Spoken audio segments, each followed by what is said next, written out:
When Jason was, first conceived for the original film, he wasn't meant to be an icon. He wasn't the star of the film. He was sort of an afterthought, a chair jumper they needed for the last reel of the film. So the look of Jason was sort of put together, piecemeal. Tom Savini brought some of the visual aspect of the table. Victor Miller kind of wrote a little backstory for him, and everyone sort of kind of got together and kind of created this little crazy kid popping out of the swamp. And then when, part 2 came along, they realized, well, we have to promote Jason to, the main villain, so we have to flesh him out a bit. So that job fell to Ron Kurtz, the screenwriter of Part 2, who sort of conceived the idea that Jason had been living sort of as this feral kid in the woods, waiting for his mother to return. And then Tom Savini chose not to return for Friday the 13th Part 2, so they hired a makeup artist named Carl Fullerton, who took the basic concepts that Savini had created in the first film for Jason and just added to it. He added hair, a different kind of larger head, a bigger build. So Jason sort of slowly developed over the first 2 movies, and at the time, they just needed a mask, something to cover Jason's face. So they did some various makeup tests, and they chose what was kind of become known as the bag, which is just a burlap sack with a rope tied around it and one little eye hole. There was a movie that came out shortly after the end of production of Part 2 called The Elephant Man, and it featured a lead character who was deformed. He used to wear a burlap sack on his head. So when Friday the 13th Part 2 came out a few months later, suddenly there was this association between Jason and this character in this film, which was a very serious, dramatic piece.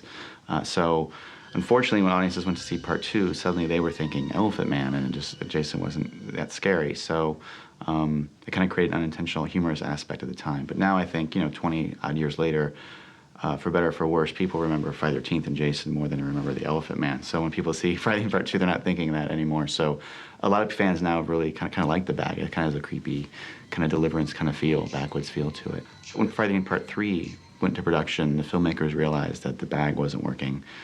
So they decided we have to come up with a new mask. So they created a kind of a series of tests. They kind of just did different basic masks and different looks for Jason. And then just by chance, one of the crew members on the film had a hockey mask in his bag, pulled it out and put it on. And Steve Meyer, the director, was like, wow, that looks pretty scary. One day we decided to do makeup tests in 3D to see what Jason would look like, because prior to Part 3, Jason wore a bag on his head in 1 and 2, and we didn't want to use the bag, and we didn't know what his face should look like, and everybody was arguing. And because we were from Buffalo and so many of us were hockey players, we actually had a team. Frank Mancuso Jr. was on the team, and we had a hockey team. And I had my goalie mask with me that day, and I kiddingly said, put on the goalie mask and then we won't have to worry about any makeup. The infamous mask, as we all know it. This mask, unfortunately, is not the original mask. It is a replica of the original mask. Story has it that the original mask was left on a pole outside Marty Becker's office, and it sat on a pole for about 10 years until it eventually wilted away in the sun. The story that I know is that the mask was originally designed by Stan Winston. And we all know Stan Winston, number of Oscars he won and all the wonderful work that he's done. The hockey mask is actually more than one mask. The original one was leather and fit Shelley fine. But the one for Jason, that particular leather mask when it was on was just too small, so we had to make a larger vacuform mask as a copy from it. It took multiple stages of building it up to get to that point.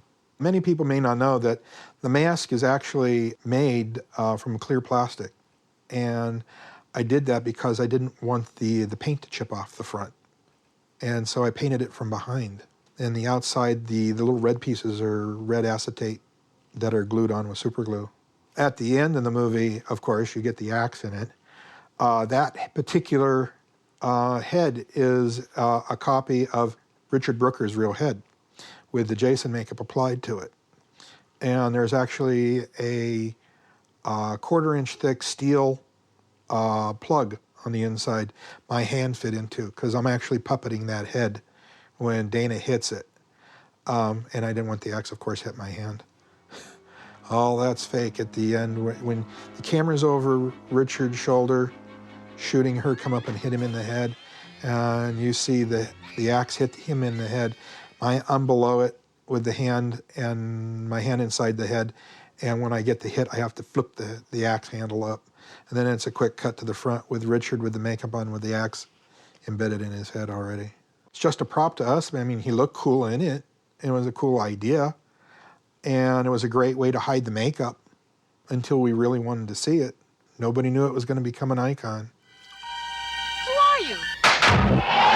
Well, after part 3 had come out, the producers started noticing that Halloween, a lot of kids were buying hockey masks and wearing them as costumes. And so they kind of realized, hey, the hockey mask is really resonating with the fans and the culture. So when Friday the 13th, the final chapter, went in production the next year, there was no question they were going to use the hockey mask. So they actually went back to the same molds they used for part 3, and they created the same exact mask. They did hire a new stuntman, Ted White, to play Jason. So there's a slightly different look to him. I mean, the mask is the same, but because his head shape is slightly different and his body type, he has a slightly different look, but it's pretty close, but the mask is exactly the same. I think every film, the filmmaker tried to look at what had come before in terms of Jason's look. They wanted to do something new and different to give Jason, somewhat of a different appearance for the fans, but at the same time keep consistency. So like, for example, in part 7, John Carl Buechler, the director who was also the makeup supervisor on the film, he really wanted to maintain the mask, the consistency of the mask, and make sure all the markings and the damage, matched. So that mask was one of the fan favorites because it has the axe hit from part 3, it has the damage from part 6, but it's also been eaten away because Jason's been living underwater for 5 years or so. So it's kind of missing the whole jawline there. So that's a very cool mask. When part 8 came along, Rob Head and the director decided to give Jason a new mask. Jason's been underwater without a mask for, again, a number of years. He gets resurrected. And when a character has a mask, and that's where Jason gets it from, so it's a fresh mask. It has kind of a yellowish look, because now Jason's more of a swampy kind of submerged creature. So he's very slick. Like Jason in that entire film is just covered in slime. They used him up all the time, so he kind of looks like the Swamp Thing with a mask. At the end of part 8, Jason sort of gets toxic wasted to death. He gets melted, literally, and all that's left is kind of a mutated little mask. There was a sense of completion, so even if the series had not continued, the fact that Jason was truly killed for good and all that's left is kind of a little melted hockey mask sort of gave a little poetic feel to the series at that point, but of course it did go on. If it had picked a different mask, it really would have, I don't know that Friday the 13th would have continued. I mean, if they had chosen a bozo mask, for example, which kind of would have been a little frightening, but it's kind of interesting to play that parallel universe game and go, what would have happened had that been the case? The hockey mask definitely has an element of strength to it. I think a lot of the slasher villains didn't have. I mean, Michael Myers had a very sort of pasty, pale, ghostly, almost frail face. Freddy was burned, and he talked a totally different kind of character, but Jason just had this machine-like quality. He's almost like a slasher movie version of the Terminator. So I think what the hockey mask gave Jason was a sense of indestructibility to him.